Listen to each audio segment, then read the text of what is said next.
Hi there, everyone. This is Tom Thurston. This show is called Separate by Design, Teaching the History of Residential Segregation in Connecticut. And we've got a great group of people who are going to be talking with us. First, Jack Dougherty, who's a professor at Trinity College, and with him, Tony Roy, who is a teacher at the Global Academy in Bloomfield. And I also want to introduce, and if you could come on, Reshonda Mccollum. Rashanda is a New Haven native. She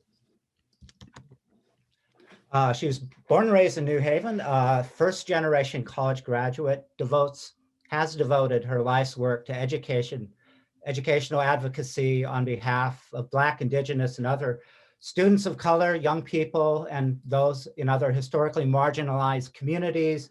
She received her JD at the University of Miami School of Law. She is currently, and has been for several years now, the Executive Director of Students for Educational Justice, the student activist group who, along with New Haven's Hearing Youth Voices, were instrumental in advocating for the passage of Public Act 1912 by the Connecticut legislature, which mandates the teaching of Black and Latinx history in Connecticut's high schools, and is part of the reason that we're here today. So Rashanda, welcome. Rashanda and I are going to be moderating this panel. And if you could say a little more about Students for Educational Justice and the work you did there before we continue. Sure. Thank you, Tom. First, I want to say Hearing Youth Voices is out of New London, but they were definitely a big part of that win. So Students for Educational Justice is a youth-led intergenerational advocacy and organizing body. We drive efforts for racial and educational justice. Since 2017, SEJ has been actively committed to dismantling systemic racism and other forms of oppression. We envision a just education system in which the histories of Black people, Indigenous people, and people of color are taught, understood, and recognized as fundamental to American history, and where students feel affirmed in their identities. So I am going to introduce our experts, the panelists with us tonight. First, we have Anthony Roy. Anthony Roy is a social studies teacher who has dedicated his career to working in magnet schools in the greater Hartford region. As a magnet school educator, Tony understands his role in addressing the opportunity gap created as a result of historical geographic segregation. Tony dedicates his lessons to youth empowerment, critical thinking, inquiry, and place-based education. Tony is also the president of the Connecticut Council for the Social Studies and a past member of the National Council for Social Studies Board of Directors. And then next we have Jack Dougherty. As Tom mentioned, Jack Dougherty is a professor and director of the Educational Studies program at Trinity College. He and his students use tools from digital history, data visualization, and web writing to explore the relationship between cities, suburbs, and schools in metropolitan Hartford, Connecticut. Jack received his BA in philosophies from Swarthmore College, taught high school social studies in Newark, New Jersey, and earned his PhD in educational policy studies from the University of Wisconsin-Madison. He published books, including More Than One Struggle, The Evolution of Black School Reform in Milwaukee, Writing History in the Digital Age, Web Writing, Why and How for Liberal Arts Teaching and Learning, and Hands-on Data Visualization, Interactive Storytelling from Spreadsheets to Code. That's a mouthful. Currently, Jack and his contributors are completing On the Line, How Schooling, Housing, and Civil Rights Shaped Hartford and its Suburbs. It's under contract with Amherst College Press, an open access book that blends historical narrative with interactive maps and video interviews. And we will get the opportunity to see some of that tonight. So before we get started, I just want to make an announcement. We encourage conversation amongst yourselves in the chat, but any questions that you have for our panelists, we would ask that you place them in the Q&A box just so that we're sure to see them. And then during the last 45 minutes of the program, we'll share the questions. We'll try to get through as many as we can, but we may not be able to get through them all. And with that, Jack, I would like to start with asking you a few questions. First, can you say a little about the history of residential segregation, how far back it goes, and what forms it takes, or how we might recognize it? Sure. It's a long history, and it's still with us and lives with us today. Those are the important parts about connecting the past and the present, as people who do history education and activism with our youth know for sure. I like to think of, sometimes I try to break it down into different categories for people. Sometimes we have overtly racist housing discrimination, and we'll talk about some of that today. That might be redlining and federal mortgage lending, or FHA lending, or race restricted covenants that actually prohibited people who were not whites from living in a certain house. And we have those in Connecticut. But a second category we have are more subtler but still sophisticated and racially driven forms of housing discrimination. This is more racial steering or blockbusting, where real estate agents weren't writing down, but certainly were pushing whites, blacks, Puerto Ricans in different directions to different homes. But the third category today, housing discrimination that doesn't have overt color in it, but is built on social class and wealth, which certainly has racial impacts. The big discussion topic today going on in the state capitol and in many communities around Connecticut is exclusionary zoning.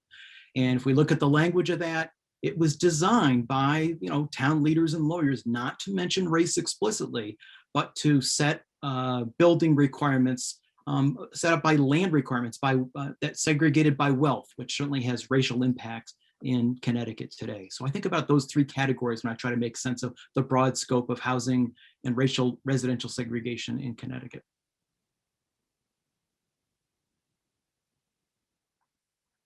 Just realized I was muted. And thinking about some of that, can you talk a little about how far back this form of segregation goes? I think we'll see definitely evidence of this with the enslaved people who were brought to Connecticut. I tend to focus on what's going on in sort of the past 100 years, but I'm always surprised to see things that I thought were fairly recent tend to have a much longer legacy. And we need to understand those, because if you want to dismantle systemic racism today, you need to understand its roots. You need to understand how those systems were created and evolved over time. So I'm thrilled to be on this panel, because I think historical thinking and teaching our young people to think historically about residential segregation is one important, but not the only, but certainly one important element to making effective change today. And why is this an important area of study? I think that when I sit down with either my students at Trinity College or young people anywhere, or even people visiting the United States for the first time, the big hidden secret in the United States is, it's so obvious, where you live determines what kind of education you get. Mm-hmm. And vice versa. What kind of education you get is going to determine, to a large extent, how much money you're going to be able to afford to get a home in another area. So that relationship between schooling and housing, it really explains way too much about how America is shaped today, especially in metropolitan areas with cities and suburbs and schools. And if we want to understand these relationships, we need to have a rich understanding of how we got here. I like to tell my students, if you're in a jam in the present, if you're feeling lost right now about all of the burdens of structural barriers that are going on around us, you need a roadmap to figure out, how did we get here? Mm-hmm. History can sometimes help us understand, how did we arrive here at the present moment, so that we can see different pathways to the future. Yeah. What maybe I think about residential segregation, but then I also think about some forms that like might not have been, we might not think of today as like a part of this long tradition. For example, like sundown towns and states that might have like banned Black residents altogether. Have you seen any of that in your work? And then can you also talk a little about some of the resources that you've developed as you've been conducting your research in this area of work?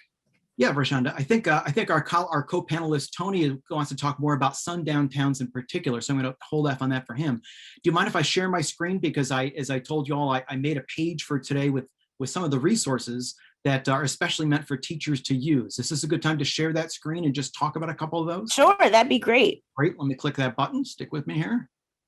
And this one.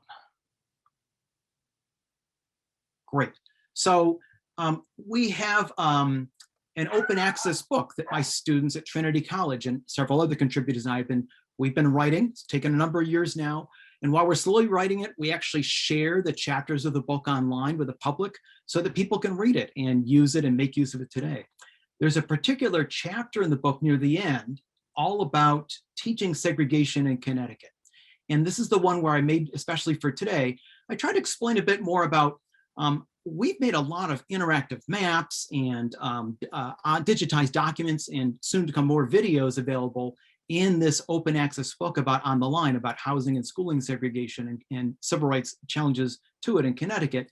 And I used to be a high school teacher, and I'm always thinking about how creatively people can use resources that we digitized and put in the book in their own classrooms. You don't have to assign the chapter of the book to your students. Sometimes that wouldn't be appropriate given the age level, but there's lots of different interactive tools in here that you may actually creatively want to use in your classrooms. And I'm thrilled that several teachers I've worked with have actually already started doing this. Here's a couple of examples today.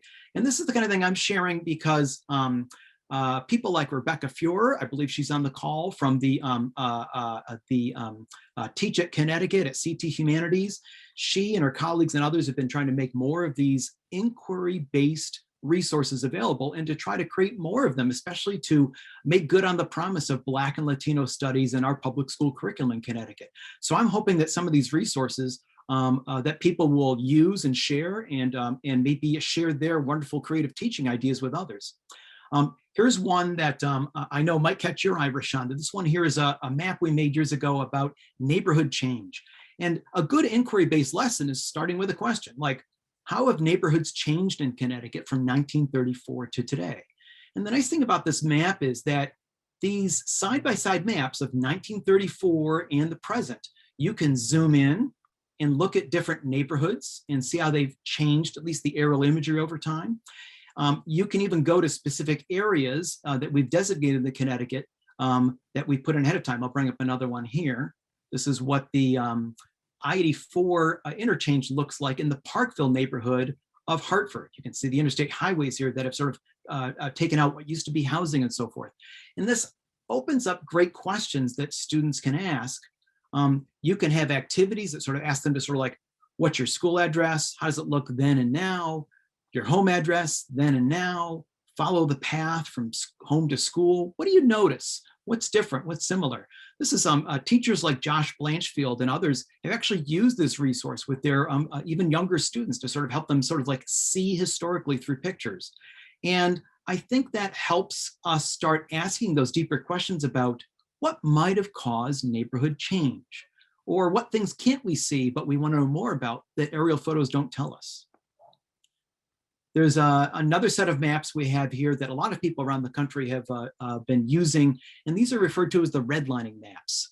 In this resource here, I'm just trying to give people a little bit of background and a question that goes with it, and you could certainly, maybe with high school students, you could talk about this. During the 1930s depression, we have federal government officials and local bankers. They created maps and documents that showed neighborhoods where they recommended giving loans to homeowners and also not giving loans to other homeowners.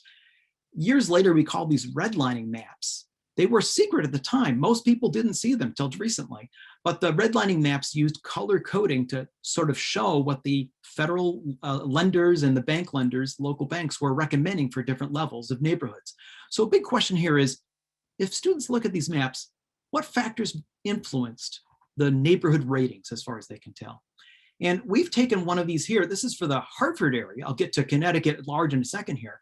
This is West Hartford, Hartford, and East Hartford. We took the redlining map and digitized it so that people can click on an area and see the underlying reports that went with it.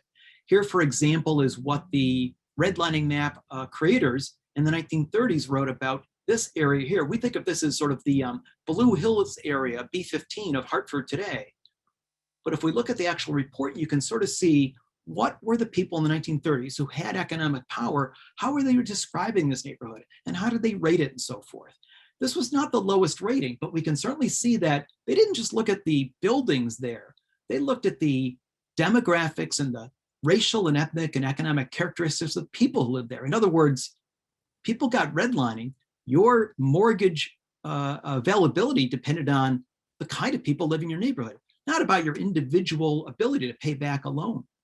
And so this is disturbing for a lot of people. It should be, because our federal government and powerful bankers are using 1930s derogatory language to talk about families on welfare, the percentage of Negro people who live in an area.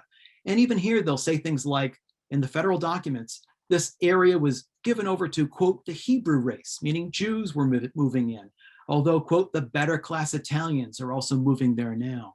So the big picture out of this is, back a level here, I think these redlining maps help us get further down to talking about the hows and whys of why neighborhoods look the way they do today, which areas got lending, which ones didn't.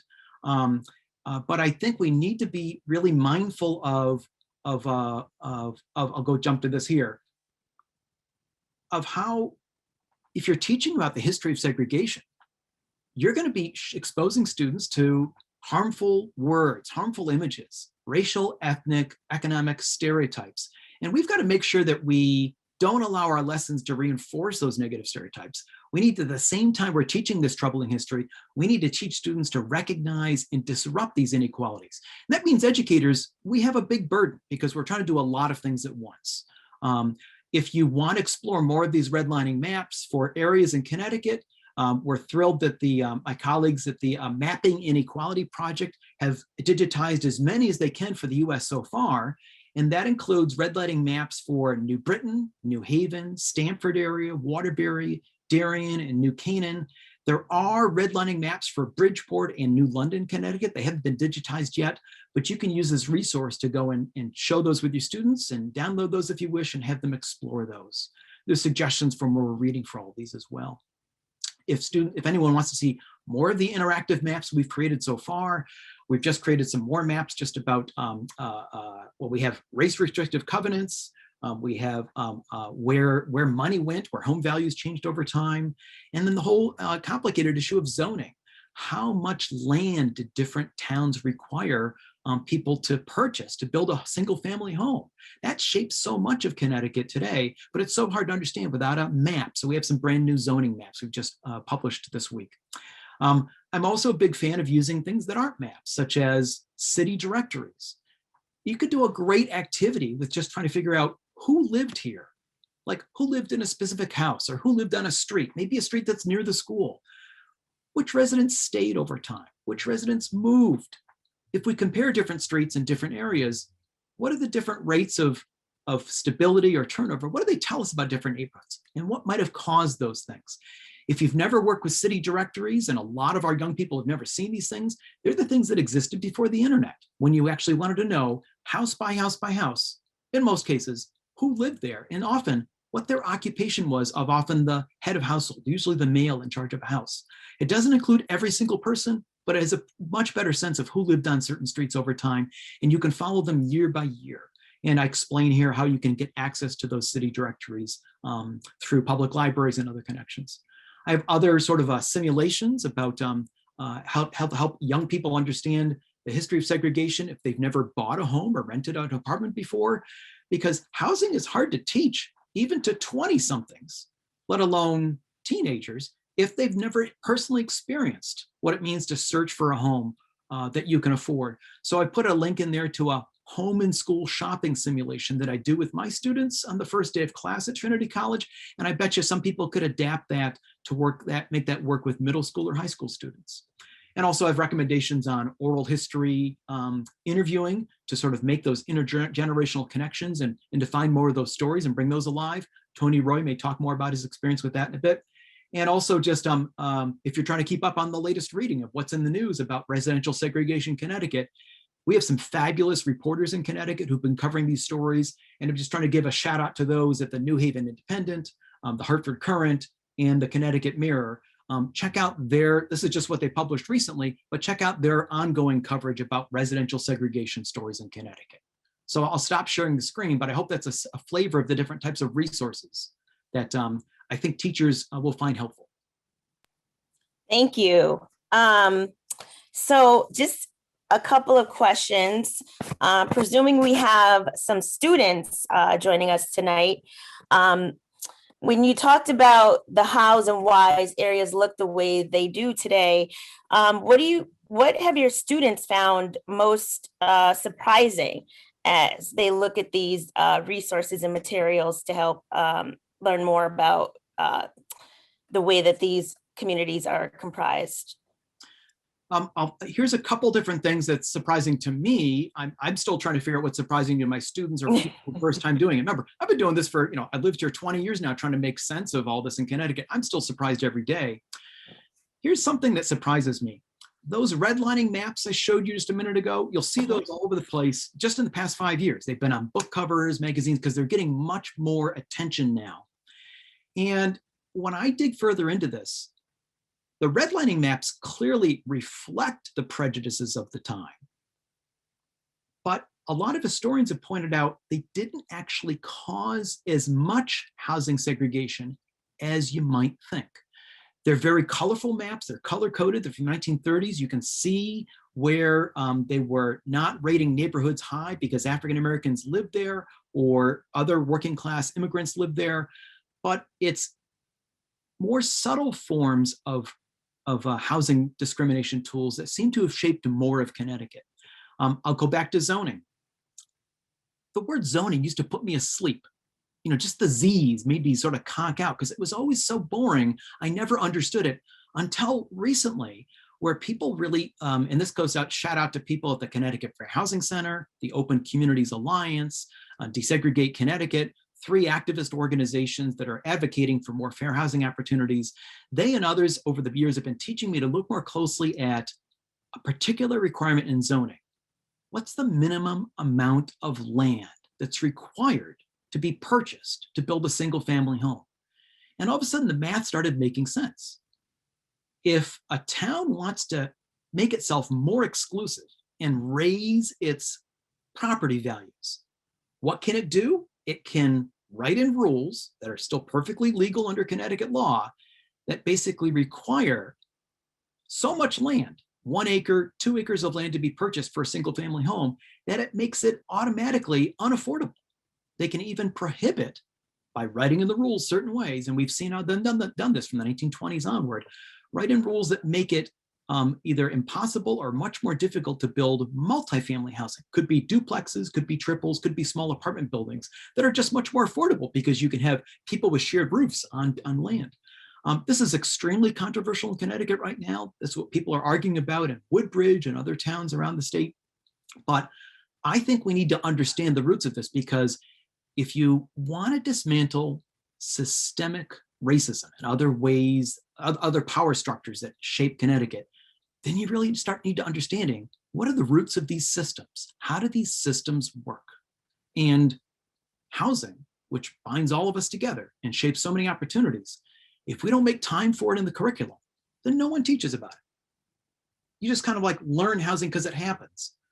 We need to teach about housing and teach about ways and different strategies and different tools of discrimination and ways that civil rights activists have broken down those barriers over time to get a better understanding of where we're going in Connecticut.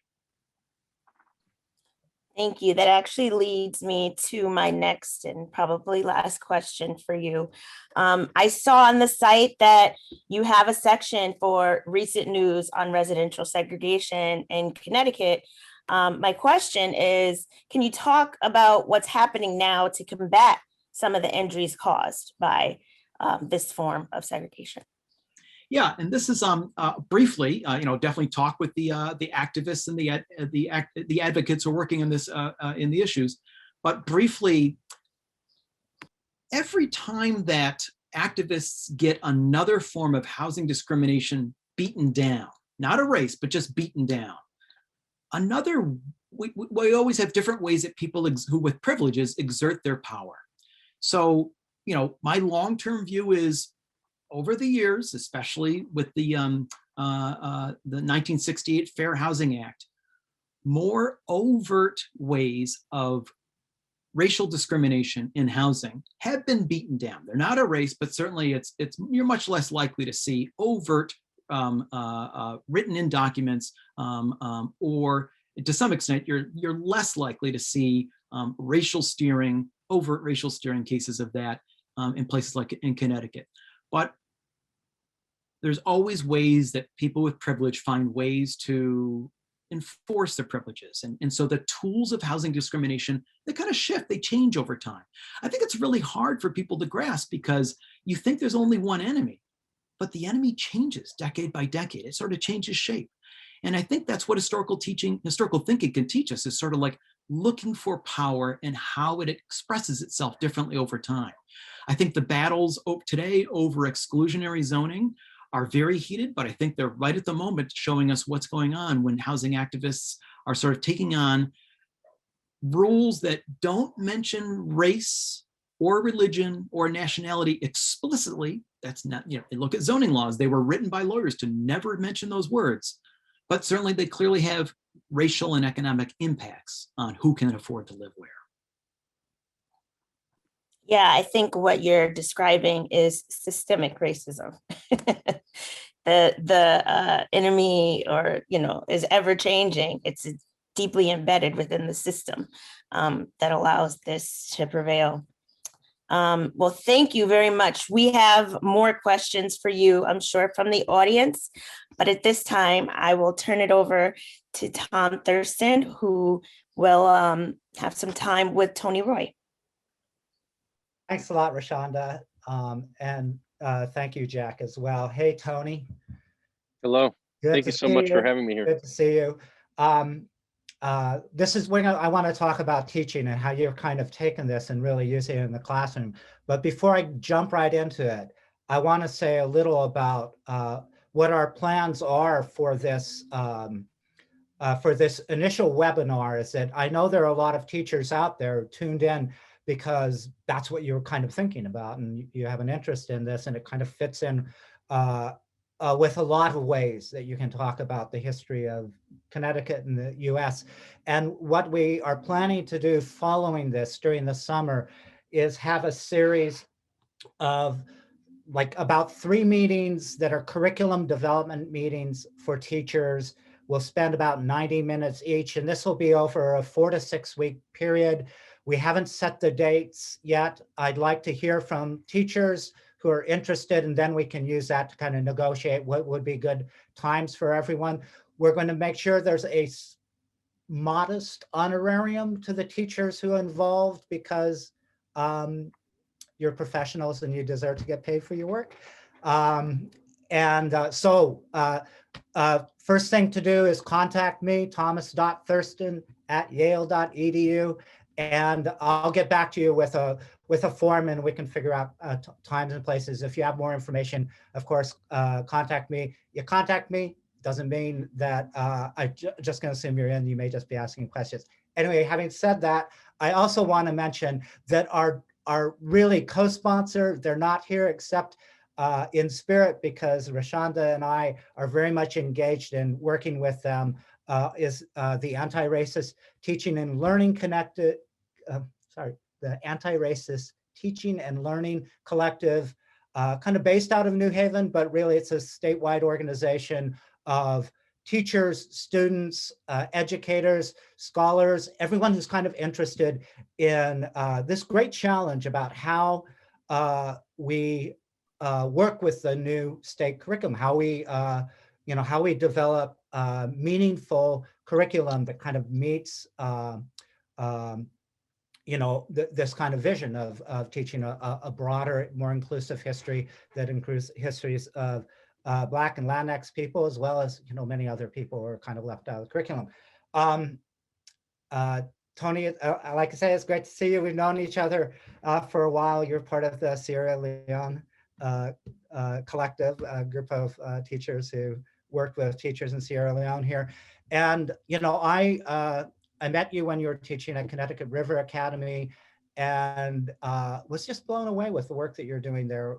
We're doing there with your students. I know you've moved on, but I'm sure that all the ideas that you've generated there are carrying with you. And I hope they're still back there at Connecticut River Academy. But so tell me about how you're approaching, how you're teaching kind of the stuff that Jack has been studying and really kind of developing resources for and the like. What was your? Yeah, I mean, I honestly, I mean, this is a topic that is a passion of mine. I've been studying, the history of race probably, for many years, all the way back when I was doing my bachelor's degree. And then when I got my master's in public history, I still kind of continued on with that. And then when I started working at a magnet school, as most people know, magnet schools are designed originally, at least, to reduce racial isolation. So really, this course kind of connected with the citizenship and sustainability theme that the school has. And I actually had a heavy lift. I had to design a course that was engaging to seniors in their final semester.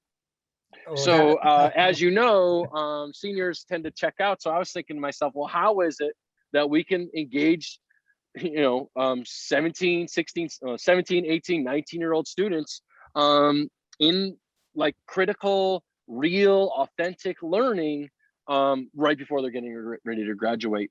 So there was a couple things that kind of initiated this. First off, back in, I don't know, I think it was like 2016 or something when I first started that, there was 2 community connections that I was able to make that kind of initiated my thoughts on this course. One of those was with the folks over at the Swift Factory, which is like a, it's a gold relief factory that was decommissioned, and they're kind of using that to, Community Solutions is using that to revitalize the neighborhood and provide places for people to build work skills and just have a space in which to pursue businesses and entrepreneurial ventures. At the time, I mean, they were still cleaning it out. I mean, now it's like it's up and ready to go, and you can, if you want to start like a food truck business, they have like a whole kitchen. You can go in there and you can rent the space, and again, you can start up your business. But at the time, I was working with I think it's Patrick McKenna over there,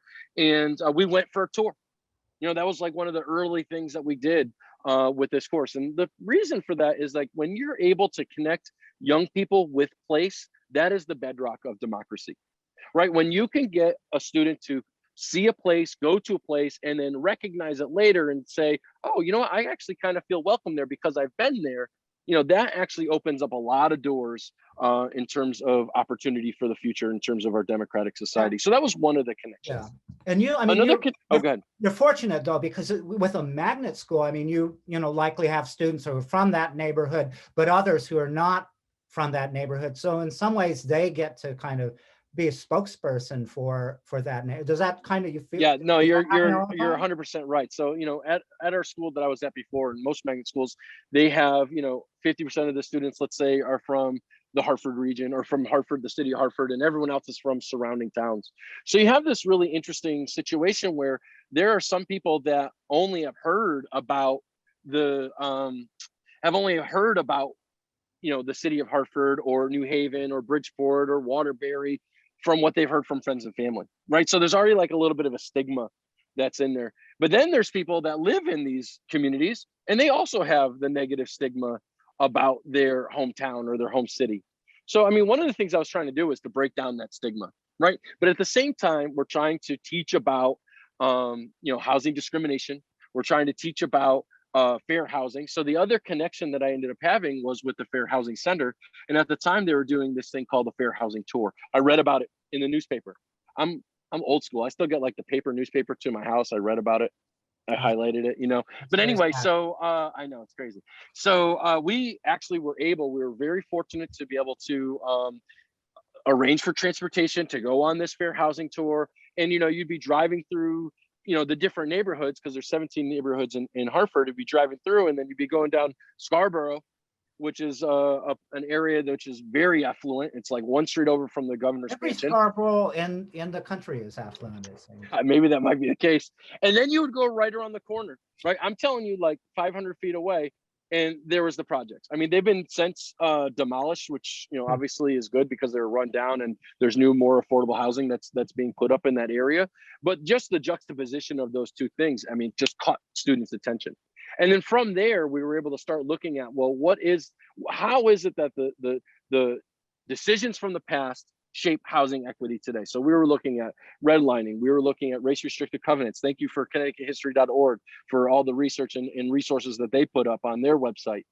So we were able to use these different resources to really dive down deep into this idea, because it's really a difficult idea to get into with students. When you start talking about housing equity, when you start talking about redlining, when you start talking about race restricted covenants, when you start talking about gentrification, is another idea that's just very difficult for students to wrap their heads around. So, you know, we ended up looking at these different things. We had them come up with, they had to create like a poster, you know, to show what they learned and basically represent the question in like an artistic format. Because again, there was a writing piece that went along with it as well, but I was trying to do something just a little bit outside of the box that wasn't like a test or an essay or what have you. So that's kind of how it, you know, connects to the school curriculum. What kind of resources were, I mean, I know that how many walking tours did you generally try to fit in? Yeah, so as the weather got a little bit warmer, luckily, you know, I have to be honest, right? So I have a deep connection to the neighborhoods of Hartford because that's where my family is from, right? So I come from many like immigrant families that came, you know, Sicilians that came over in the 40s, Lithuanians that came around the same time, French Canadians that came, obviously from Canada, and they all kind of came to this area, Frog Hollow. So, you know, I kind of know the area and was very interested. So I was able to, let's say we would go to Frog Hollow, which is a neighborhood that was like a classic kind of neighborhood that was, you know, industrial, you know, so there was the perfect six houses, which would be 6 family houses on each plot. And then there was a factory at one end of the street, and on the other end of the street was where you would find, you know, your church and your grocery stores and all your commerce. So we were able to walk through this area and talk about like why it was built, when it was built, talk about, you know, you would live here, you would go to work over here, your kids would go to school here, and then you would go do your shopping in the afternoon over here. So, you know, that was one of the walking tours we did. We also went to downtown, right? So we went right to City Hall. We knocked on the mayor's door. The mayor came out. We said hi. We snuck around the building a little bit and peeked into the council chambers. You know, and then what we did is we went right downstairs and we registered like 5-6 kids to vote, right? Because they felt like this connection to civic engagement, which just you can't get sometimes when you're within the confines of a classroom. So we went on several walking tours. You know, also the Greater Hartford Arts Council was doing this thing called Art on the Streets. And we just so happened to be walking by and we were able to engage with artists that were, you know, making poetry on a typewriter or, you know, dancers that were in the area. We also went over to Heaven Skate Park, which is another location in Hartford, which is where there's, it's basically where it's legal to do graffiti. It's also a skate park. So you could see all these different cultural elements. The majority of these kids had never been to these spots, or maybe a handful had. And maybe a handful have. And you know what the funny thing was, interestingly enough, is how few people had taken public transit. You know, we actually, a couple of our trips, the bus would go by our school, we would jump on the city bus and we would go right downtown. And then once you're down there, then you could start to walk around. But it's interesting to see the level of confidence. At first, many students were afraid of public transit. Oh, I'll never go on there. I can't believe you're taking us on here. And then once we get on there and they realize it's just like people in the community. And then like, you know, I know some people in the community. So we were like talking to folks that were on the bus. They were asking us, why are there kids with backpacks? So many like on the bus, you know, it's just like an interesting point of discussion to be able to have with people in the community. So, I mean, it really kind of put a human face. We were able to break down stereotypes, because I feel like once you're in a place and you're interacting with folks that live there and the Right. community members, like, it just takes away that stigma. And the students, I feel like, grew a lot from that. And the first unit really was about just kind of getting to know the place and understanding how is it that things are placed where they are. So why is it that there's a downtown? Why is it that the highway goes through this area? Why is it that, Right. the South End is, stereotypically Puerto Rican, and the North End is stereotypically Black and Caribbean, or excuse me, West Indian. So why is it that these different enclaves exist? And that's not a new thing. Enclaves aren't Yeah. new, but they don't realize that, because to Jack's point, if we're not teaching the history of housing and the history of variety of cultures that came to the United States, you wouldn't know that this is actually natural, right? Right. This is how it kind of works. So that was kind of like the main first part of the unit that we looked at. The second part of the unit, I wasn't really sure where to go with this, but really I wanted to, because when you're looking at housing, it's really a story of power over, right? So the city creates zoning, the state creates laws, let's say, and it affects the people. But really, what I wanted to show was the strength in the community. And first, we were going to do like a mapping activity, and we were going to look at centers of power and map them out in the different neighborhoods. But then what we realized is that the best thing to do was to get into the neighborhoods and to do some interviews. And this is where the students that live in these neighborhoods really became the experts on the curriculum. They were telling us where the best place to go was, where is it that they think that we could just pop in and get an interview, what types of questions would be interesting. So we went to several different places. And one of the places that we went was a barbershop in the north end of Hartford, Norris Barbershop. And we were really, really fortunate to be able to get a really fantastic interview from people that were living right there. And if you don't mind, I'd like to try to share just a little bit of audio, very, very short computer audio. Let me just go ahead and hit share on this. I'm gonna play you just all right, great. Let me go ahead and just tell me if you can't hear this. This is just a little clip. And this is in Norris Barbershop. And I think the year is 2016, 2017. I grew up in Hartford, right here on Earl Street. Got my hair cut in this barbershop. You hear the way I talk. Do I sound like I'm ignorant or stupid? Do I look ignorant and stupid? So what's the problem? But the media is a whole nother animal. Social planning, brother. It's social engineering, all by design to marginalize us as Black people, to put us in prison or put us back in slavery.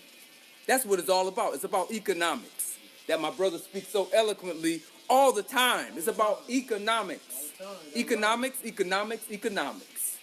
All right, I don't want to go too long, because I can understand sometimes when we're listening to an audio or watching a video, it could be a little bit too much. But the interview goes on to talk about how basically the cards are stacked against people of color, right? And they talk about, at the time there was the Yard Goat Stadium was going in at the time, and the speaker in the interview goes on to say, how are you going to put the baseball stadium right here? It's like putting a rose in a field of dandelions. You got to build up the community first. And he says, is there going to be any Black ownership at this ballpark? Are there going to be Black owners of the concessions? Are they going to be able to sell their goods inside the building?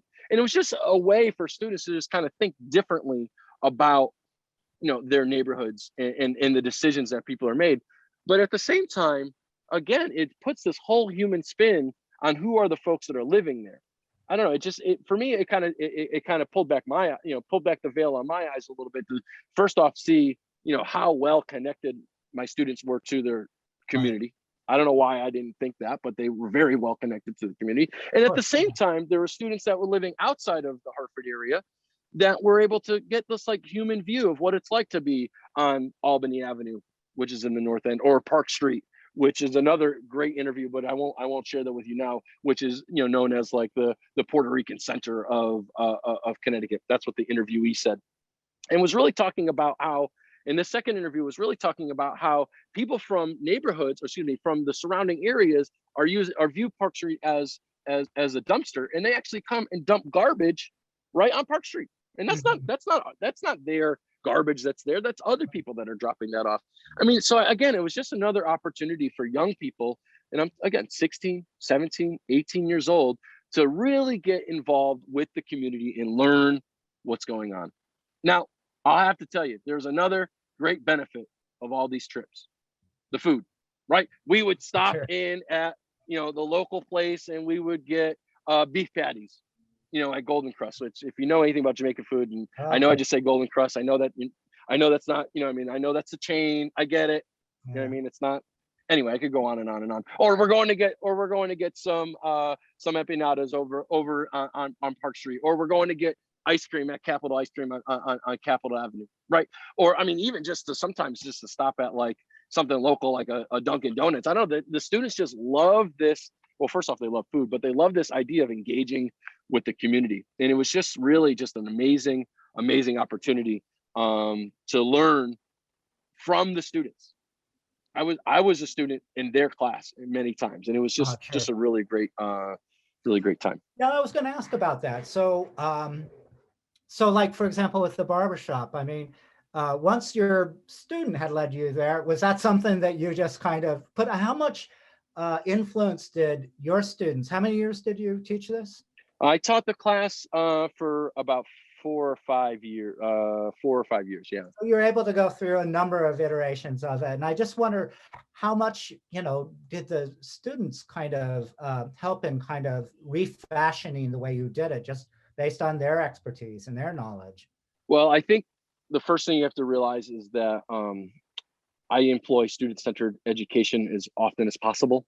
You know, so I try to have the students be the drivers of the curriculum whenever possible, which takes a ton of trust, right? Also, it also takes a ton of knowledge, because I have to be able to turn every situation into a learning moment. You know, if something, you know, goes awry, or, you know, we're stuck somewhere, we missed the bus, like I have to be able to think on my feet to do a different tour, let's say.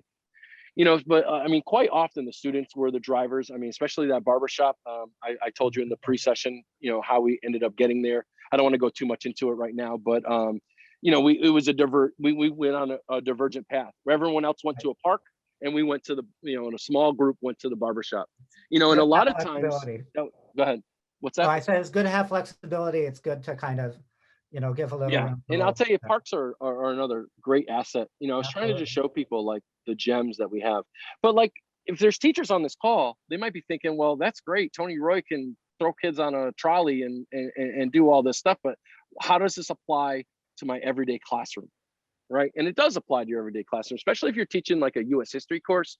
You could be looking at the history of housing as a part of the creation of, you know, as part of the beginning of the Cold War, let's say, right? When all of the housing developments were going up, that's a great time to go ahead and put that in there. Can you necessarily take time to go on all these field trips? Maybe not, but you will be able to probably, especially with the advent of zoom in with leaders in the community, politicians, business leaders in the community. So now that we're all really comfortable with using technology, you can actually bring some of this directly into your classroom. So I would say it's not exclusive to just the school that I was working at before. I would say that any teacher could go ahead in any town, doesn't have to just be Hartford area, right? So in any town can go ahead and look at the resources and integrate this again into their sociology curriculum, into their US history curriculum, you know, into their economics curriculum. You know, there's many different areas that you could reach this in. Yeah, and you're not your students are. It's not a semester of field trips. I mean, I didn't get to go on a field trip when I visited your class. No, you didn't.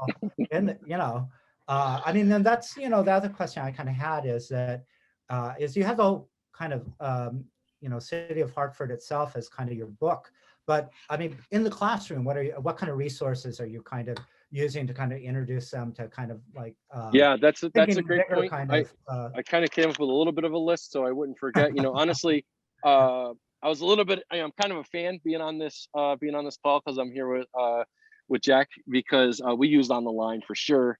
I mean, his work was greatly influential. I'm so glad to be able to meet him. I told you that in the pre-session. I'm so glad to be able to be on this panel because of that. Also, you know, I thought for sure you guys had met before this, just because. Isn't that funny? It's so simpatico. But go on, Tony. Yeah, and then also Connecticut History Online has some really, really amazing sources. I mean, they have a redlining article that I think is just approachable for students. They also have an article on race restrictive covenants. The Radius Project, which was like an interview type project, which is kind of what I modeled the interview project that I did in my class. And really the purpose of that interview project was to flip the script, right? Because so often news is episodic. This is what happened here, and this is the bad thing that happened. But really, we were trying to tell a thematic story. What are the strengths that are happening within these communities, right? So I think that's another really great resource, which would be the Radius Project.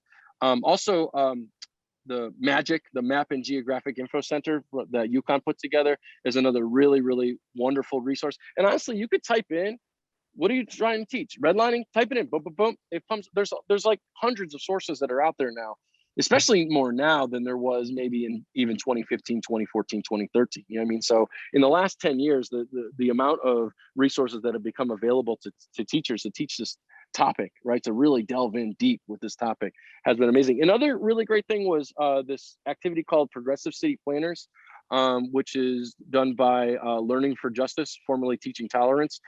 They have this thing where the students create a city, and they put different things based on, like, is the place where people run the city, is the place where people clean the city, or is the place where everyone else lives. And it's just interesting to see the biases, right, that are ingrained within young people in terms of, where do all the trash to energy plants go. Well, that's, I mean, like I said, when I heard about your class, I just thought, boy, it'd be great if every big kind of extended city in Connecticut, and Connecticut is a state that's made up of big cities with suburban cores.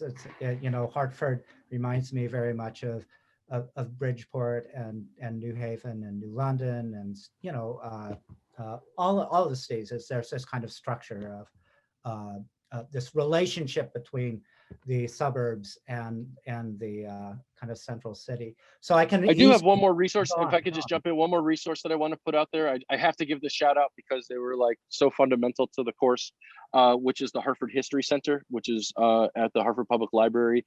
Jasmine Augusto. I mean, that was just a great experience. We were able to get in there and look at like old yearbooks from Hartford Public High School. We were able to go in there and look at the old telephone directories. And students were able to look up their street to see who was living there. It's just a really, really interesting thing. They have wonderful resources. They have wonderful digital resources. They have wonderful resources that they could pull from the stacks. I mean, it really was, I would say that Hartford History Center, the Swift Factory, Fair Housing Center, I mean, the folks over at Hartford City Hall, and all of the local businesses that allowed us to just kind of pop in and ask the owners or even some of the patrons just some questions, like a 5 to 8 minute interview, was just really, I mean, that's what really made it. And all of that for me, I didn't have to pay one dime for any of that. So That's I mean, fantastic. it is accessible. That's fantastic. Tony, when are you going to run for mayor? Never. Yeah, my wife maybe, not that's me. a huge headache. But listen, why don't we bring everyone else back, everyone together back to the table. And I have a few questions, as I'm sure Rashonda and maybe Tony, you and Jack too, that we can kind of throw out, but also take some questions from the audience. And you know what, because of some of my interests of late have been around restorative justice, reparations, reparative justice, and how often I think about Evanston, Illinois, that the kind of often the kind of central argument, you think about Ta-Nehisi Coates and the work that he's done on reparations and how connected it is to the generation of wealth, and how wealth in this country especially is connected to home ownership and the way that you build wealth. In Evanston, the kind of work that Jack's been doing for years really kind of went into making the argument for some kind of reparative justice for the city of Evanston that, as many of you know, recently passed earlier this year, and has resulted in a kind of a modest, certainly not by any means the end to reparative justice in that city or any. But Jack, have you heard? I'm going to ask you because you may have your finger on that. Are there kind of calls for this? Have you heard any of this talk about connecting residential segregation with reparations of some sort? I think I've read similar news stories around the nation like you have, Tom, and others on this call. I can't put my finger on anybody in Connecticut who's pushing this at the issue at the forefront here, but maybe somebody else on the panel is aware of this. I think that is for educators, though, what's our role in this? Well, at minimum, teaching about these issues, teaching what reparations is, and also not shying away from teaching that there are different views in the pro-reparations community about what types of models might make sense. I mean, Exactly. There's not uniformity of opinion. So make those teachable topics is what I would definitely argue for. I don't know if I could speak too much on the reparations piece, but I can say that having students look at segregation, residential segregation is like a wonderful touchstone to be able to say, look at this is the reality, right? This is now you can, if you could say that, oh, racism is dead and it doesn't affect us today, like that's a lot of times what I hear. But you can also say, well, what about where people are forced to live, right? And what about what's open to them in terms of opportunities, right? And I think if you can start to look at that, then you can trace backwards through time how this is based on ideology, right? And how it's something that we really do need to worry about today, because there are policies and practices today that are still kind of affecting the way that society is set up. So back to what Rashonda said before about systemic racism, right? This is baked in. This is baked into the cake. Yeah, I think this is a pretty clear example of that. So I have a question from Jeff Hesketh, who says, I believe many of the red line zones across the country are also food deserts. What are the various factors that have kept grocery chains from opening stores in these parts of our cities? Thank you. Jack. Yeah, I see Jeff's question, Jeff's comment there. He's starting to make sense of food deserts, an entirely fascinating area to dig into. And I'm going to sort of like, I think whenever I've had that sort of question in my mind, I'm always thinking as an educator, it's like, well, how can I turn this into a question for the classroom? How do I make it an inquiry-oriented lesson plan that works with my students and goes somewhere with this? So there's a couple of organizations in the area that are always doing work on these types of issues. There's the Connecticut Food System Alliance, ctfoodsystemalliance.com. And also more locally here, the Hartford Food System. I think they're related to one another, but they actually have a lot of research and reports, and more importantly, caring people who care about these issues, about getting food and inequality into the curriculum, and excellent people to reach out to if you're an educator. If you care about these types of issues, which nobody really teaches about, think about it, housing, food, they're so important to our lives, but they don't fit into the traditional curriculum as we've defined it. But if you've got an opportunity to make those topics central, to do a good inquiry, and that could be a social studies class, it could also be a mathematics class. I've seen people do very creative, educators are very creative. Then you should be, please reach out to these organizations that already have some reports, some data, and they can help you figure out, given where your students are at and where you want to go with them, what you can do to make that come alive. So the Hartford Food System is hartfordfood.org.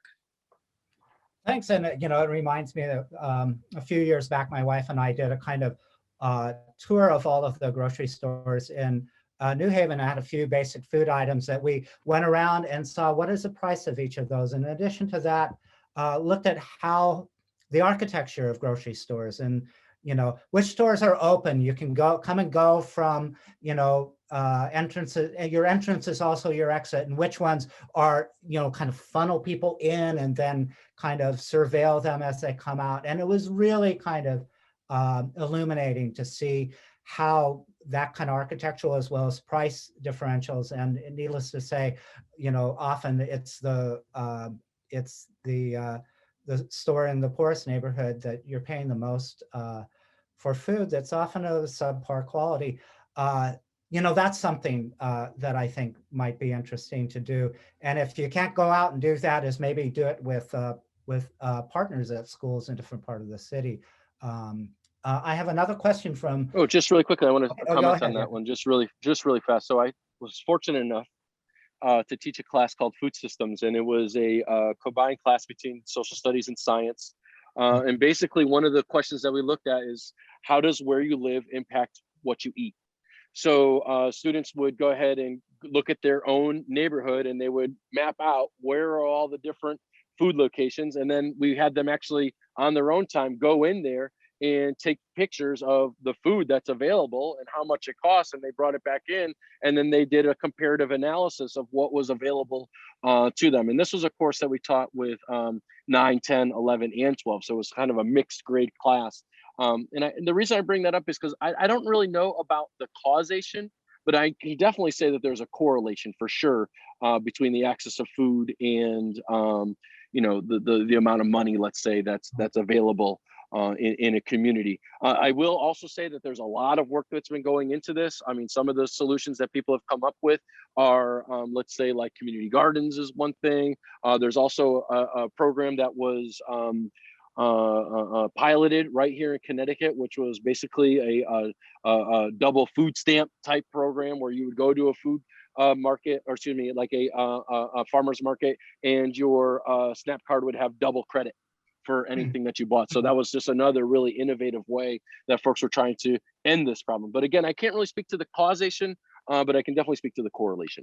Yeah, and I think that's another example of using your community as your textbook, as looking for ways that you can take your city, your neighborhood, and kind of incorporate it into. It creates, it makes education matter because it's like relatable, that sort of thing. So let me get back to Megan Tuttle and maybe talk about how she can make her community her textbook. She says, so I am from a small, affluent Connecticut town that is 95% white. I struggle with convincing my family and community that the town should change to become less exclusive.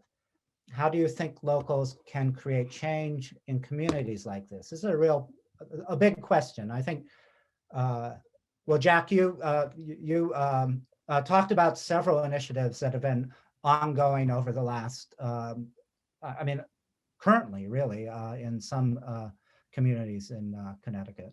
Sure. I'm looking at Megan Tuttle's question there, and if you care about these issues, and if you feel isolated, if you feel alone, well, that's a good sign that it's important to get connected with people, especially during the pandemic, when these social connections are hard to make. But we can be creative now and rely on some electronic ways to get together before we can do more face-to-face. I've been very impressed with the organizations like the Open Communities Alliance, Desegregate Connecticut, and other in Connect Fair Housing, and other organizations that have been sort of like involved in the legislative process in Hartford, trying to change what's going on inside the lawmakers' meeting rooms. But I think what's interesting about that is they've been mobilizing a lot of people to share their views and experiences through YouTube videos, personal stories. There's a lot of young people in Connecticut who care about housing inequality because they know how it's affecting them more directly than the prior generations. So I'm impressed to see how many young people are getting involved in the political debates over this. Find those people. There's actually, you can go to the Desegregate Connecticut website and see lots of people who are doing this. But also, I think even just, was it not even a year ago now, the Black Lives Matters marches that took place in many communities, large and small in Connecticut, I was stunned by how many young people there were, how many white people there were at many of these marches. So make those connections, find people who care about these issues, and you may have to find different ways to communicate with them about what's common ground about. I hear a lot of people in small towns in Connecticut saying they care about these issues because they're trying to make sure that there's housing for working people who live in those communities now. Absolutely. That's not really a racial or social justice equality issue. That's kind of a self-preservation. A lot of these small towns, they're pricing themselves out so that the firefighters and nurses may not be able to afford to live there. And that's not good for the community's own sustainability. That's not a social justice argument, but it's interesting to engage in those debates with other people. I Rashonda, just want to add, yeah, don't overlook the power and passion of young people. They are incredibly passionate about these issues, and connect with maybe a youth-centered organization in your area, connect with Students for Educational Justice. We can, look for other orgs that are doing work in your area, but I strongly caution that you not overlook the incredible power that young people have. And you might also note that they were the ones leading the marches and the rallies last summer, and even, now throughout the country, in the movement for Black lives and in the movement for racial justice and anti-racism. We have another question for Tony. How do you see this occurring in smaller towns vis-a-vis the field trips? Jennifer so loves much. the idea and the concept, but wonder if you have suggestions for those outside of the big cities. That's a great question. First off, every town has a downtown, a main street, a library, parks, folks that have been in the community for a very long time. I think any kind of participation you could have with local organizations. I would even maybe call around to, mom and pop businesses, right? And see who are those businesses that have been around for a long time. I think that another thing that's really important that we can't forget is that we could always think regionally, right? So if I'm in a suburb, well, what is that local city that I might be able to sneak off to in terms of a field trip if you're going to go in that route? Another thing to really think about is this idea of, and Jack had mentioned this earlier, this idea of Sundown Towns, right? So Connecticut and many towns across the country have this sort of hidden history where, in some cases, and this is maybe not even extreme cases, but in some cases there would be a siren or a bell that would go off right around sundown. And that means everyone that didn't live there had to leave, right? And there are folks that still remember this happening. I mean, it was happening into the 50s and 60s and maybe the 70s. I don't know. I'd have to look more into it. But this is something that is not so old that you can't access it, right? In addition to that, I think that there's a lot of ways that we could be accessing our youth to help them develop their own ideas as to what type of ways that we can use their town as a textbook, as Tom was saying, right? How is it that we can use our town and our region as a way to kind of get out there? But again, if you're someone that maybe is doesn't have the opportunity to go on these field trips, again, I think there's a lot of virtual or digital ways that you can explore these topics. And again, using, we're all kind of familiar and maybe over it with Zoom, but that's another way that we can kind of bring this stuff right into the classroom. Thanks. And of course, if you also want to work with expert teachers, curriculum developers, and other kind of people who are excited about this sort of topic and want to kind of work out those issues. How would this work in a small town? How would this work in a city that's isolated from and has transportation issues too?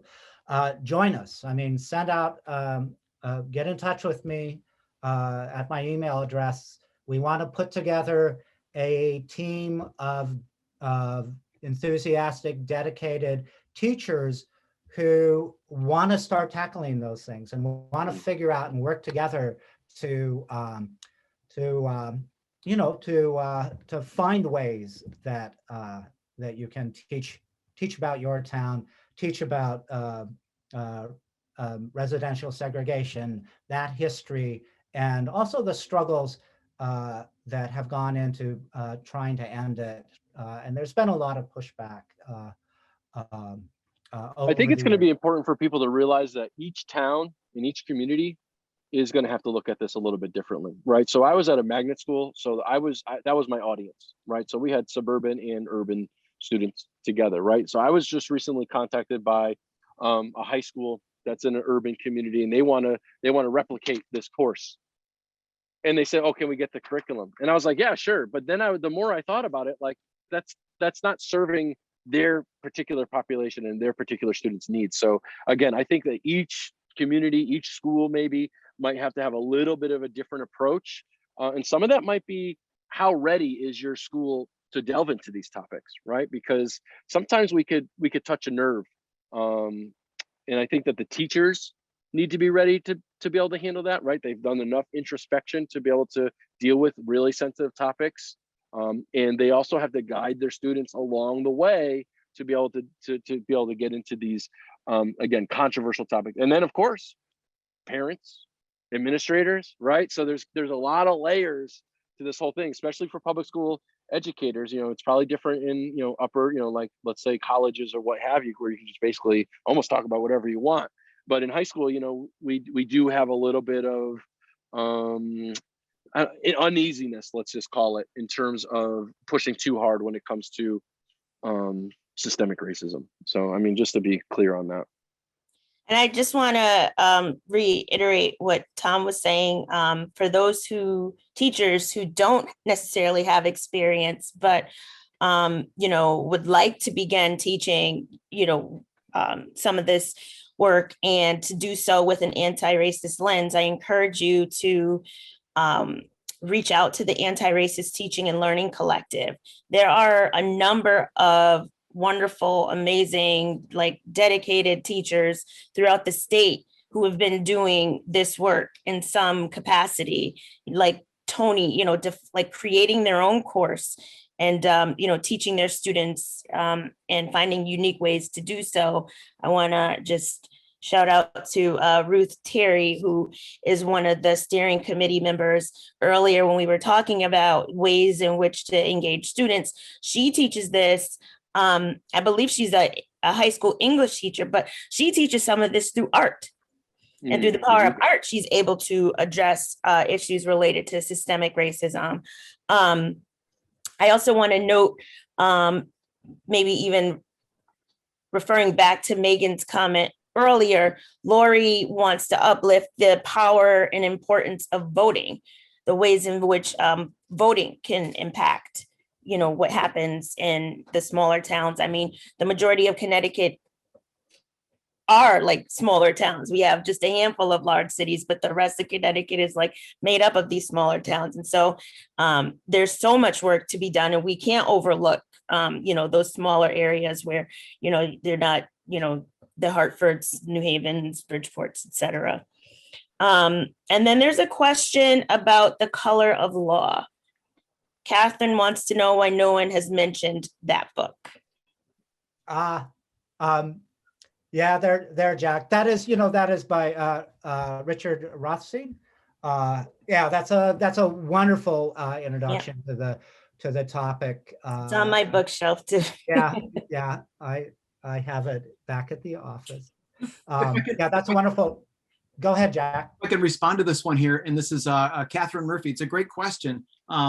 I've got I saw your question. I got my copy off the shelf. I had the opportunity, thank goodness, to the Connecticut Open Community Alliance and Aaron Boggs a couple years ago to bring Richard Rothstein to give a talk at Trinity College that we opened to the public. We had 500 people in the room. The room could only hold that many people. So it's a very popular book that, as I mentioned earlier, is bringing more attention to the issue of redlining and other related forms of housing discrimination.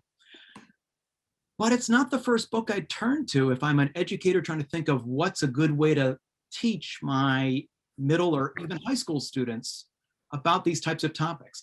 It's an expository read. If you're an educator and you want to read up on this during the summer and sort of get more background in this, it's a great national level background. But from my point of view, it may not be the most engaging way to teach, especially if you believe in the inquiry-oriented approaches where there's good questions you can ask students to delve into with primary sources, often about their communities or surrounding communities. You won't get that out of Rothstein. Rothstein also, a quick aside here, his subtitle is Forgotten History of How Our Government Segregated America.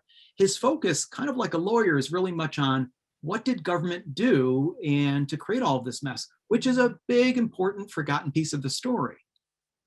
But it wasn't just government. Home buyers did a lot of this. collectively by making choices about where they wanted to live, and home buyers with money, white and wealthy home buyers, moving themselves as far away from Black and Puerto Ricans in the Hartford area, for example. It's a large part of the story. So I think Rothstein is doing important work, but it's just I wouldn't walk into a classroom thinking this is going to help me be a better educator, and that's all. It's not the whole part of the story. And I'm going to do a shameless plug.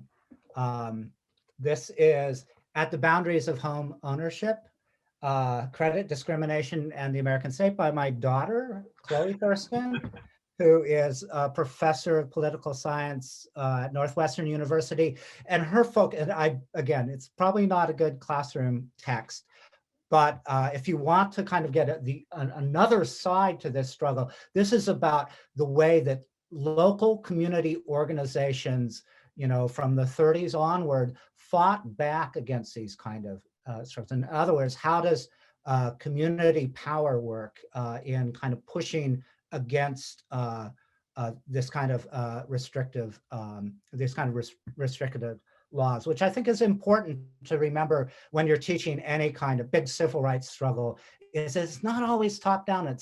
Sometimes it's the bottom up movements that are really making the best difference. And that's, I think, something to kind of think of as you're looking at your own cities and the work that who are the people who are organizing against changing zoning laws, which is a huge issue right now.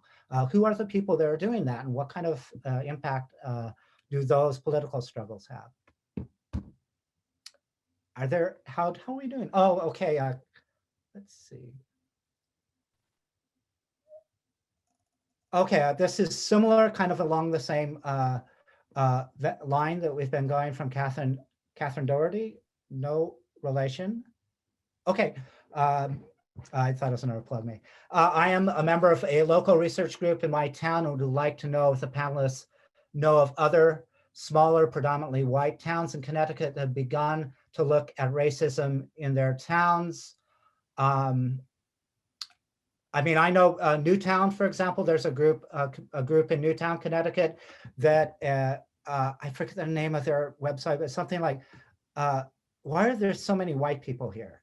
Or something to that nature, that they use as a way to talk about why it is that what has prevented this from being an integrated town. So I think there are ways that you can dig into like historical research to kind of do that. But then there are also active organizations. I'm going to turn that over to you, Jack, who are really kind of engaged in this struggle. And some of the groups we've already met. Good. And so Witness Stone's project, thanks to Lori Maria Cabral, who was mentioning that one here. I believe Tracy Wilson, I've seen her in the list, she's on the call. So if she wants to put in more information about a website for this. Witness Stone's project, Tracy Wilson in West Hartford is a long-term social studies teacher who retired, and with Liz Devine, another social studies teacher, created this project. And from the main website, it's about honoring the humanity of the enslaved individuals who helped build our communities.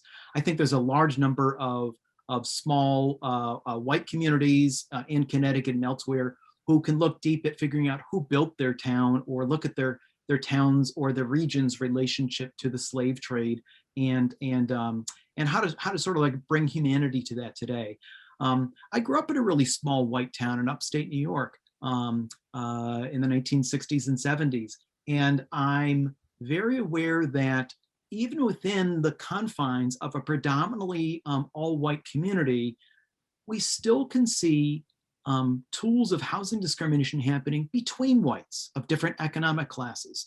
So I want to, I'm never trying to say don't look at racism, but look at race and economic segregation in residential stratification of Connecticut at the same time. So try to figure out more about why does your community look the way it does. And many of the lessons I have in that teaching resources page about where homes were built, who lived on which streets, you could do those in any communities of any racial or ethnic background in America. And the purpose of that, I think, is to sort of figuring out, where did people live? What forces shaped where we live today? So I wouldn't look at this as just exclusively for African, as much as we're plugging the Black and Latino studies in the curriculum in Connecticut, making big progress and more work to be done on that. This is a question of importance for any community in Connecticut or elsewhere.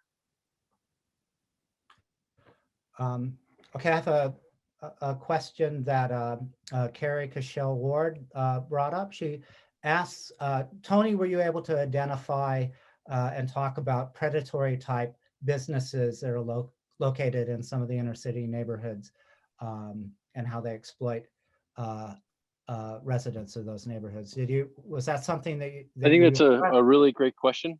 Thank you very much, Ms. Cashel Ward, for asking that. You know, I wish I had dived into that a little bit deeper, but we did look at neighborhoods in terms of their assets, right? Their cultural assets. And we would, let's say we were on a street and we would label like, okay, where is there a center of power? Okay, great. Here is a different type of business. Is this a great business to have in this area? So for instance, I think you had said liquor stores or check cashing, you know, so what is the role of this type of establishment? And then also, why are there so many right here in this area? I don't think we ever dove down deep enough to really pull back the layers as to the predatory nature of all of that. Just because at that time, it didn't really fit as well into my curriculum as to what I was trying to do. But I would say that is definitely something that is very, very important. And again, and maybe this was a little bit pie in the sky approach or rosy glasses approach, but I was really trying to point out the positivity and the again, the assets that were there. And I maybe didn't get to dive as deeply into maybe some of the detriments, not as deeply as well as I should have. So that's something, if I was going to do in the future, I would make better. Thank you. Thank you, Tony. Any other questions? Do any of the panelists have any comments or anything they want to bring up? There are a couple of resources that were mentioned in the chat that I just want to acknowledge. The Connecticut Fair Housing Center is always willing and ready to offer fair housing tours. You can contact the education outreach coordinator, Rashida, and she puts her contact info in the box. And then their website, they have the digital tours and maps on their website. Catherine is a member of a local research group in her town and would like to know, oh, we already talked about that, sorry. We have the Witness Stones Project in West Hartford. We have, they answered the question about the Newtown project. Right. Yeah. And do you have any, did you also have the chance to talk about the banks and financial institutions that not only did redlining long ago, but banks and other financial institutions that practice predatory lending, in particular with minority communities in the 90s? And I would say probably the 2008. Yeah. You know, we did look at that somewhat because the Connecticut Fair Housing Center, I'm not sure if they're still running it, but they used to have this fair housing poster contest. And one year they were looking at, what was it? The Fair Housing Act of 1968. And we looked at that as a turning point, but also looked at, well, how are we doing today? So we were able to look at some of these kind of more insidious ways that banks were kind of creating an unlevel playing field, so to speak. So yes, we did get to look at that. But again, these topics are so complex for, again, 16, 17-year-old, 18-year-olds to even understand. So, you know, you can touch on it, right? And it's just like the redlining piece, you can touch on it, they can kind of get it. But it is difficult when you start thinking about, well, what is when you start having institutions, excuse me, let me say to you this way. When you start to have institutions that are overlapping in the ways that they are discriminating against people, and they're not necessarily working together, but what they're doing is reinforcing systemic racism, it gets really tricky really quickly. And another thing that was actually really kind of hard to teach about was gentrification. Like, I tried to get into this like deep. I was like, oh, we're gonna do gentrification, and I thought the students were gonna be all about it. And then we started looking at examples of it, and they're like, Roy, this all right, fine, we get it. I don't, you know what I mean? And then the thing was like, well, why can't we just have a Black community? What's wrong with that? And I'm like, well, there's nothing wrong with it as long as that's what you choose and that's what you want, but it was a some of these topics are super critical. I think adults with some knowledge, some background knowledge, can really get into it. But again, when you're working with 16, 17-year-olds, 18-year-olds, I think they just might be, I hate to say that kids can't do it, but they're a little bit too fresh in terms of their knowledge and understanding of how these institutions work together and create this web of injustice. Maybe there could be like an introductory class and then like an AP class or something like that. I mean, yeah. It is deeply nuanced and when, systems kind of web together and just feed off of each other in like insidious ways, it's really difficult to unpack. And, I just thought of, and again, I'm thinking about any students that might be on the call right now when Tony, you said the students are like, well, what's so wrong about having, a Black community? I wonder if Jack can talk about, what he saw on his map and the ways in which the decisions of where to place highways might have impacted Black communities or, other things that, the government have done that might have impacted communities of color.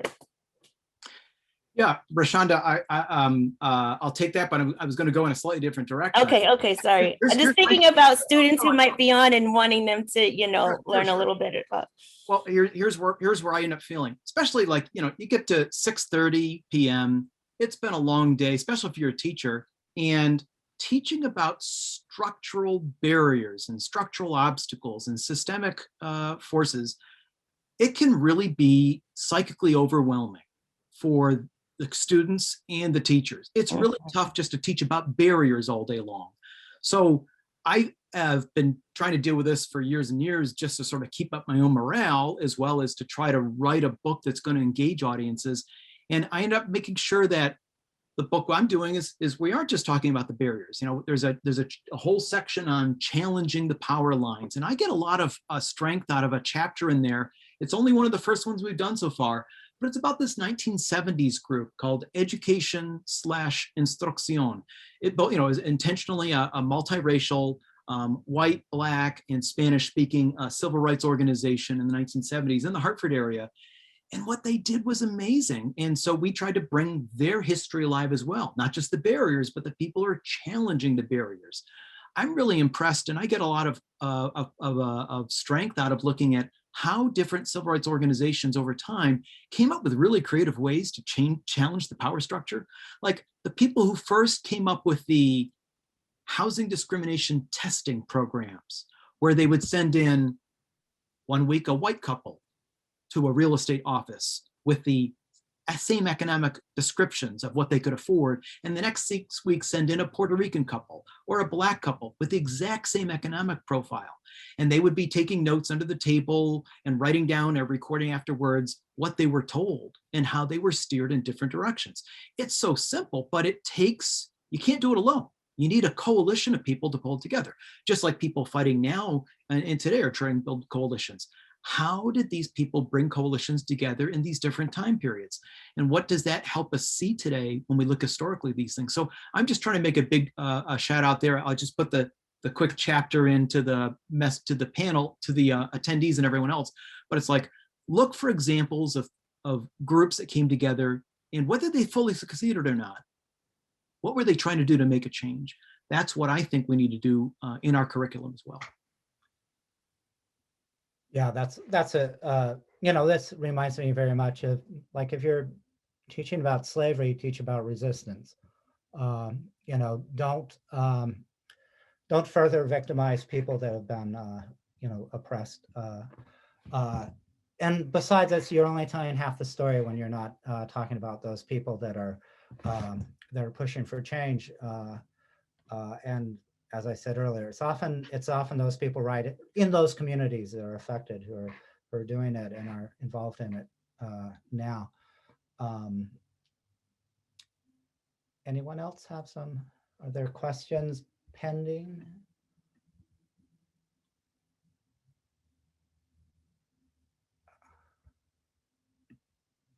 Someone asked about the book, The Sum of Us, What Racism Costs Everyone and How We Can Prosper Together. This is Jeff Hesketh again, who says that it covers a lot of the issues that we've been talking about. Rashida Rattray says the Fair Housing Center has curriculum for high school students that connects barriers to students' ability to activate their own advocacy. And then she says to reach out to herself and gives her email address, which is in the chat.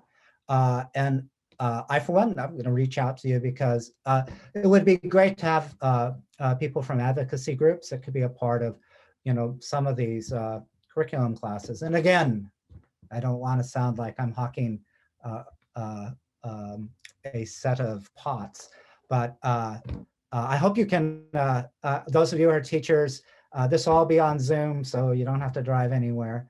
But it'd be wonderful to get some of you folks who have been enthusiastic or curious, who an hour and a half into the conversation are still hanging in there. Join us, drop me a line, and we'll see if we can put together a team. And that I'll just say, and I'm sure everyone on the panel can attest to it, is it's hard to be the only one in your school who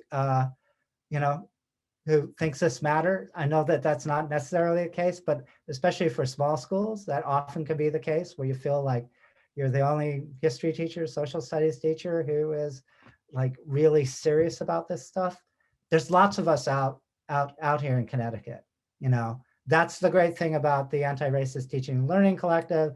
That's the great thing about the programs that I've run at the Gilder Lehrman Center. That's the way that Jack is reaching out and kind of building collaborators and to bring people together and do work together, to work with students, at Trinity. That's, what Rashanda is doing, has done for her whole career in working with students and not, in some ways, helping them kind of take on the struggles that they see as important. Not to go off too far, but this really is, it's a student-run group. Shonda is there to help, to find those resources and just as Tony is, it's a student-run curriculum.